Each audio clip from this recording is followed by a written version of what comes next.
አምር በቅርቡ ማስታወስ ይቻላል። እንዲህ አይነት ወርቆ የመነሳት የሽርፍራፊ ሰከንድ ተአምሮች ግን ብዙም ግምት ያልተሰጠው ሮማ ሜሲን ጨምሮ በርካታ የኳስ ብልሃተኞችን በያዘው ታላቁ ባርሴሎና ላይ ሲፈጽመው እግር ኳስ እንዳይረሳ ሆኖ ያልፋል። ወደ አስገራሚው ጨዋታ እንምጣ።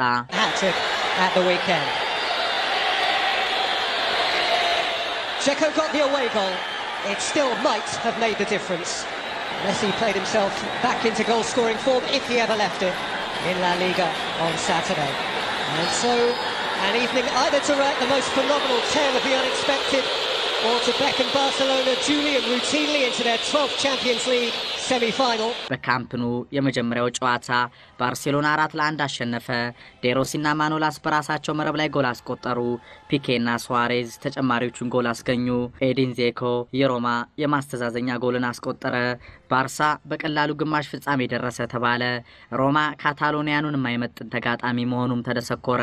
ለመልስ ጨዋታ ወደ ስታዲዮ ኦሎምፒኮ በጂያሎ ሮሲዎቹ መንደር በሮማ ግላዲያተሮች አውድማ ጀግናው አቤ ቢቂላ በባዶ እግር በጀገነበት አውራ ጎዳና ባርሴሎና ከሮማ።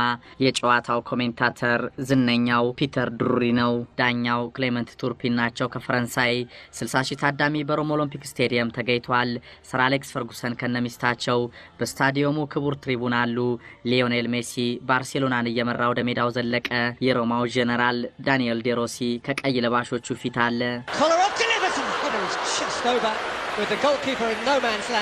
And it is the youngster Schick.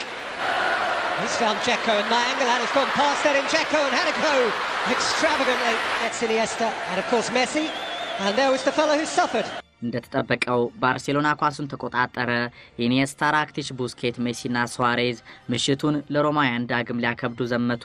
6ኛው ደቂቃ ከመሃል ሜዳ ከኬቨን ስትሩትማን በረጅሙ የተሻገረውን ኳስ ኤዲን ዜኮ ከፒኬ ኡምቱቲና አልባ ጋር ታግሎ ቀድሞ ጎል አደረገ። ሮማ 1 ባርሴሎና 0።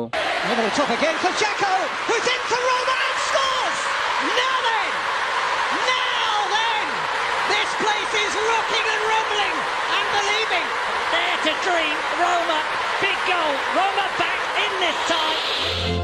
ፒተር ድሩሪ የጨዋታው ኮሜንታተር ሮማ በጊዜ ያገኛት ወሳኝ ጎል መሆኗን ገለጸ። ጨዋታው ቀጥሏል። ፉክክሩም አይሏል። ባርሴሎና 4-2 በአጠቃላይ ውጤት ይመራል። ዴሮሲ፣ ናይጎሎናን፣ ኮርላኮቭ፣ ዜኮ መታገላቸውን ቀጥለዋል።